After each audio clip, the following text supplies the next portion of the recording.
Et heureusement qu'il y a une troisième catégorie d'hommes et de femmes. Dans la parole, on les appelle les hommes spirituels. Donc, il y a les hommes animaux, il y a les hommes charnels et il y a les hommes spirituels. Les hommes animaux, ce sont des païens, des incrédules qui n'ont aucune relation avec Dieu et qui sont incapables d'adorer Dieu. Mais il y a les hommes charnels qui sont des bébés spirituels. Ils ont cru en Christ, mais ils se sont arrêtés dans leur consécration. Mais il y a aussi les hommes spirituels. Eux, ce sont des fils. Eux, ce sont des matures. Eux, ce sont des consacrés. Eux peuvent accomplir la parole qui dit que Dieu cherche des vrais adorateurs qui l'adorent en esprit et en vérité. Ce sont ces hommes qui aiment Dieu de tout leur cœur, de toute leur âme et de toute leur force, consacrés dans l'esprit, consacrés dans l'âme, consacrés dans le corps, adorateurs dans le corps, adorateurs dans l'âme, adorateurs dans l'esprit.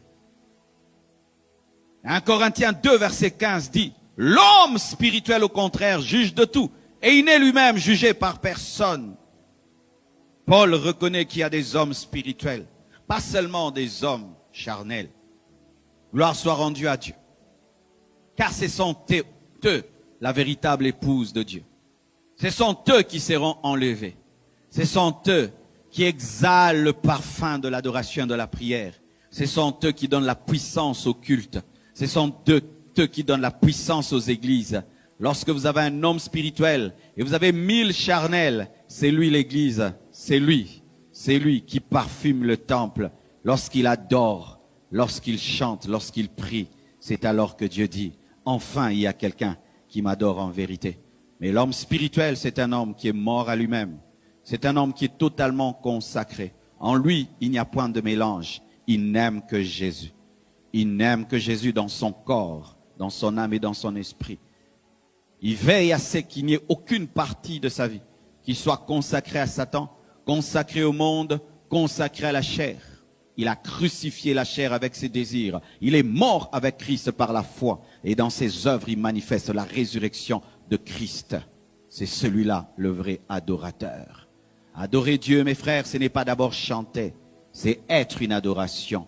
Ta vie doit être une adoration. Et l'homme spirituel, avant même de se prosterner, sa vie se prosterne. Avant même de chanter, de lever les mains, sa vie est une offrande. C'est un holocauste, car dans la parole, on parlait des holocaustes. Et l'holocauste, c'était quoi? C'était une offrande consumée, totalement brûlée, totalement.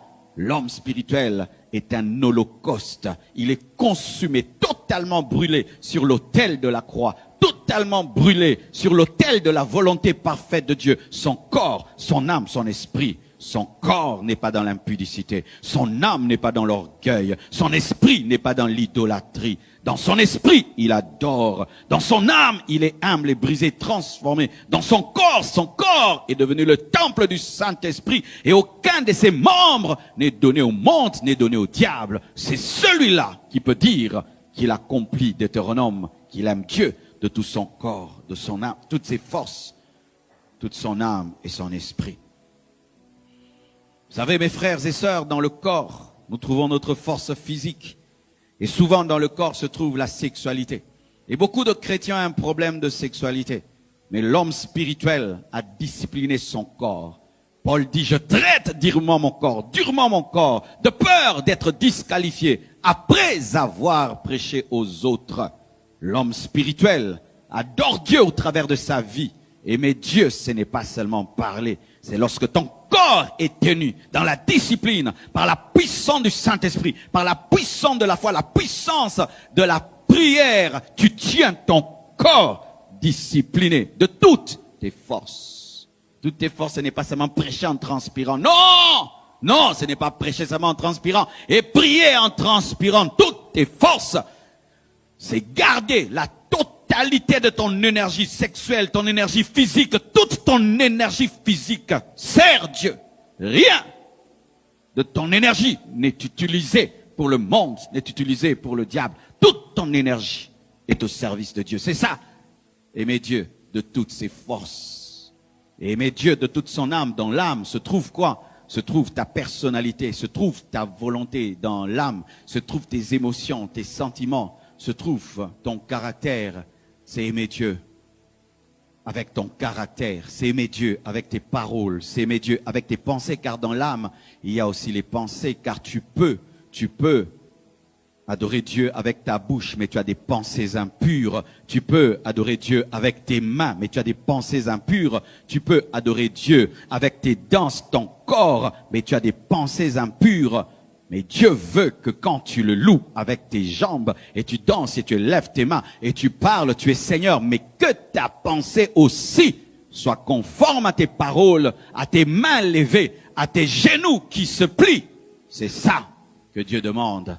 Tout ton corps. Il demande toute ton âme. Il demande tout ton esprit. C'est alors que la volonté de Dieu s'accomplira. Frères et sœurs, sans cela, notre adoration est fausse. Sans cela, notre adoration n'est qu'un théâtre religieux que nous faisons dimanche après dimanche, mercredi après mercredi. Dieu veut que tu sois une adoration. Pour la première fois que l'adoration a été citée, ce n'était pas lorsque des hommes chantaient. Pour la première fois que l'adoration a été citée dans la Bible, c'est pas quand des hommes dansaient. C'est lorsque un père est allé offrir son fils. Lorsqu'Abraham est allé offrir Isaac, c'est la première fois qu'on a dit adorer, adorer. Moi et le fils, nous irons adorer. Mais là-bas, est-ce que Abraham a chanté?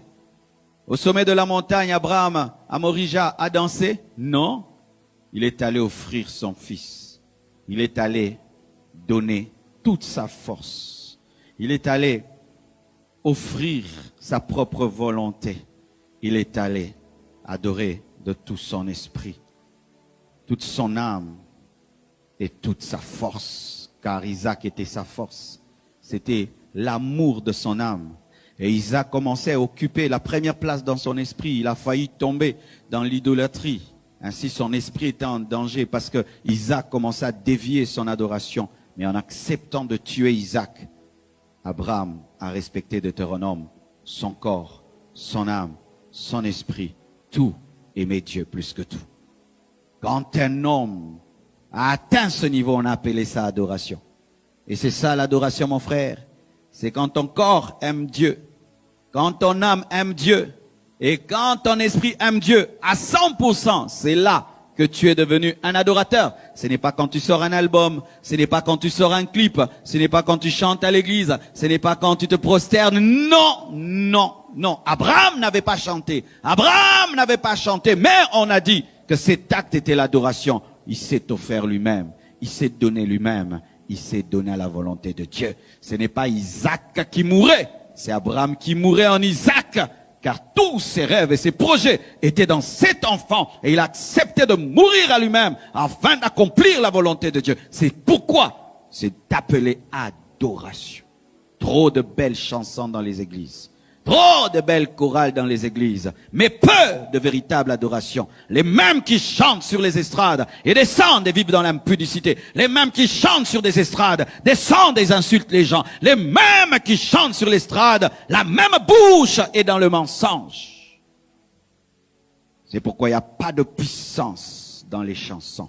Il n'y a pas de puissance dans les mains levées. Il n'y a pas de puissance dans les paroles qui ne sont que des récitations, des poèmes venant de la tête, mais ne provenant pas d'une vie offerte. Dieu veut que tu sois un holocauste.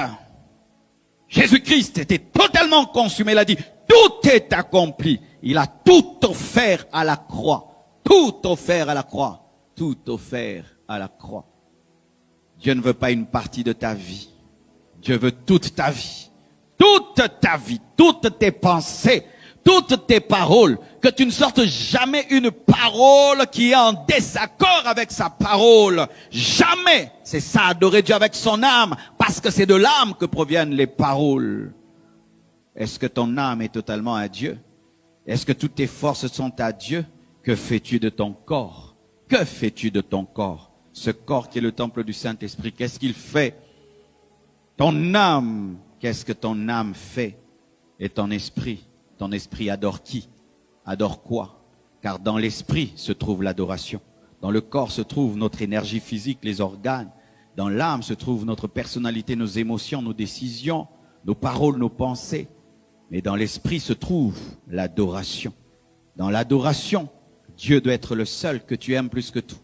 Mais dans l'adoration, il y a toujours une lutte avec maman et avec le moi. Certains adorent eux-mêmes et d'autres adorent l'argent. Ils adorent l'argent. Quelle est la place de l'argent dans ta vie? Car si tu es un adorateur de l'argent, sache que ton esprit est pollué.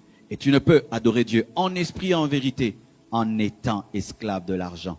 L'argent est un serviteur et n'est jamais un maître. Mais si l'argent est maître dans ta vie, ton esprit est pollué, ton adoration est détournée et tu ne peux accomplir Deutéronome.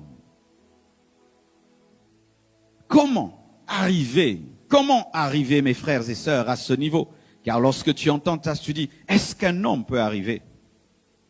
Est-ce que je peux arriver à aimer Dieu de tout mon esprit, de toute mon âme et de tout mon corps?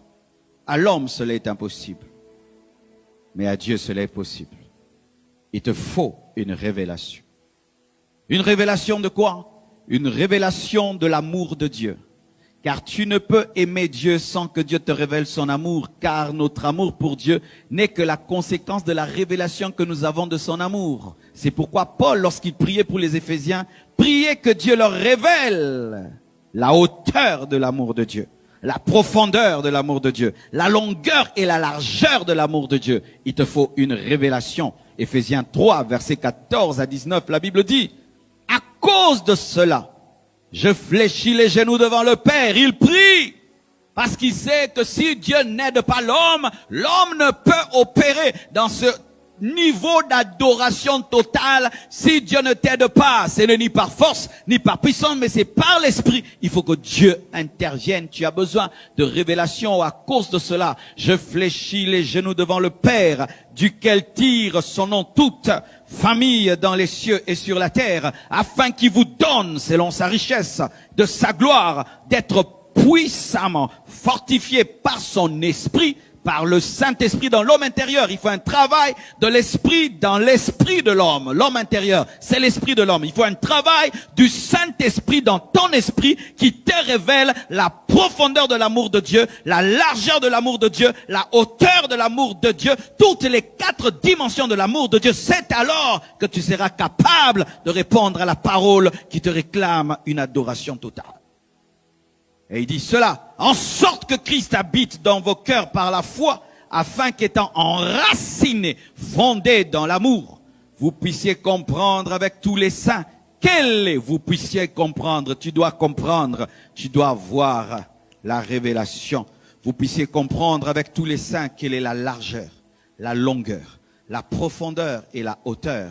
Et connaître l'amour de Christ qui surpasse toute connaissance. La plus grande connaissance, c'est l'amour de Christ. C'est plus que la chimie, c'est plus que la physique, c'est plus que l'informatique. Le plus haut niveau de la connaissance, dit la parole, c'est connaître l'amour de Christ.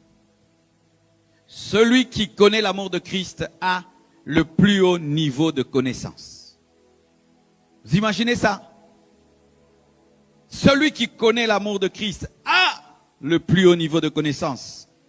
Et c'est cette connaissance qui nous remplit de Dieu, en sorte que vous soyez remplis jusqu'à toute la plénitude de Dieu. Celui qui a le plus haut niveau de connaissance reçoit la plénitude de Dieu. Nous pensons souvent que le plus haut niveau de la connaissance est l'eschatologie. Le plus haut niveau de la connaissance, c'est maîtriser le tabernacle. Le plus haut niveau de la connaissance, c'est maîtriser la pneumatologie, la sotériologie. Non, le plus haut niveau de connaissance, c'est connaître la profondeur de l'amour de Christ, la hauteur, la largeur. Alléluia. Et la hauteur. Qu'est-ce que la profondeur de l'amour de Christ? La profondeur de l'amour de Christ, c'est que cet amour te suivra même dans le tombeau. L'amour de Dieu est profond parce qu'il ne s'arrête pas sur la terre. Les hommes t'aiment sur la terre. Quand tu es vivant, ils t'aiment. Le jour qu'on va t'enterrer, tout le monde s'en va. Parce que l'amour des hommes n'est pas profond. Et ils t'oublient vite. Mais l'amour de Dieu dans sa profondeur te suit même dans le tombeau. Ce qui fait que même si nous mourons, nous demeurons dans l'église, car l'église n'est pas seulement faite des vivants. L'église est faite aussi des morts, si vous ne savez pas. Sinon, Paul n'est pas dans l'église. Paul est dans l'église. Luc est dans l'église. Matthieu est dans l'église, mais ils sont morts. Pourquoi ils sont dans l'église? Parce que l'amour de Dieu est profond. Dieu ne les aime pas seulement quand ils prêchaient, quand ils enseignaient, mais même quand ils sont morts, Dieu continue à les aimer. Dieu ne les a pas jetés après qu'il les ait utilisés. Il a continué à les aimer parce que son amour est profond. Et quand tu comprends la profondeur de l'amour de Dieu, tu réponds aussi à la profondeur de l'amour de Dieu. Ainsi, tu aimes Dieu, pas seulement quand il te bénit, mais tu l'aimes même quand il ne te bénit pas, parce que ton amour est profond. Ton amour n'est pas superficiel. Ton amour, ce n'est pas un amour de la bouche, mais c'est un amour réel. Est-ce que ton amour est profond pour Dieu? Et quand ton amour devient profond pour Dieu, il devient aussi profond envers les hommes. Tu n'aimes pas les gens seulement quand ils t'aiment, quand ils t'aident. Tu es reconnaissant. Tu n'aimes pas tes frères avec la bouche et tu les critiques derrière leur dos. Tu les aimes profondément. Parce que celui qui comprend la profondeur de l'amour de Dieu répond à Dieu dans la même profondeur, mais exerce aussi la même profondeur envers les hommes, car la profondeur appelle la profondeur. Et pour comprendre ce que je suis en train de te dire, il faut que le Saint-Esprit t'aide. Sinon, tu vas seulement entendre des choses dans tes oreilles, mais il faut que Dieu t'ouvre les yeux pour que tu comprennes. Et quand tu comprends la profondeur de l'amour de Dieu, ça te donne de l'assurance, tu sais que même si je mourais, je serai enlevé. Parce que le jour de la résurrection, la Bible nous dit que le jour de l'enlèvement, la Bible nous dit que les morts en Christ resteront premièrement avant les vivants. Dieu va s'occuper des morts que les hommes oublient. Il va d'abord ressusciter les morts, se souvenir des morts. Ensuite, il va ressusciter, il va transformer les vivants. Pourquoi? Parce que c'est un amour profond qui n'oublie pas. Même ceux qui sont morts seront les premiers à être touchés par la puissance de Dieu le jour de l'enlèvement. Profondeur. Mais aussi, l'amour de Dieu n'est pas seulement profond. L'amour de Dieu est haut. La hauteur. La hauteur, c'est l'amour le plus grand. Le plus grand amour. Quel est le plus grand amour sur la terre? Le plus grand amour sur la terre, c'est l'amour d'une mère. C'est ce que même la parole de Dieu dit. Qu'une mère peut oublier le fruit de ses entrailles. Mais moi, je ne t'oublierai pas. Je t'écrirai, je t'écrirai dans la paume de mes mains. L'amour de Dieu surpasse l'amour d'une mère. Mais quand tu vois comment une mère aime ses enfants, c'est extraordinaire. Quand même tu vois une poule, comment elle aime ses poussins, c'est extraordinaire. Quand tu vois comment une femme aime ses enfants, c'est extraordinaire. Le plus grand amour parmi nous les hommes, c'est l'amour d'une mère envers ses enfants. Mais sachez que Dieu nous aime plus qu'une mère peut aimer ses enfants. C'est un amour haut. C'est un amour haut. Et lorsque tu comprends l'amour de Dieu, qui est l'amour le plus haut, toi aussi tu opères dans cet amour. Sur la terre, il y a l'amour éros. C'est l'amour qui attire un homme vers une femme vers un homme. C'est un amour sexuel, érotique, physique. Ce n'est pas le plus grand amour. Aujourd'hui, dans le monde, c'est l'amour qui est célébré, l'amour éros. Mais quand tu as la révélation de la hauteur de l'amour de Dieu, tu n'opères pas dans le éros. Tu vas au-delà de l'éros. L'éros est important dans le mariage, mais ce n'est pas tout. Il y a aussi l'amour philéo. C'est l'amour qui unit les membres d'une famille, les amis, les frères. C'est un amour fort, mais qui n'est pas le plus grand. C'est dans cet amour qu'opère l'amour d'une mère, qui est limité. Mais Dieu opère dans l'amour agapao. C'est l'amour divin. C'est pourquoi Paul, dans Corinthiens, parle de l'amour agapao, qui est supérieur à l'amour philéo, qui est supérieur à l'amour éros. Lorsque tu comprends la hauteur de l'amour de Dieu, tu vas aimer tes frères et sœurs dans l'amour divin. Un amour qui est plus fort que l'amour physique, qui est plus fort que l'amour psychique. Ça devient un amour spirituel.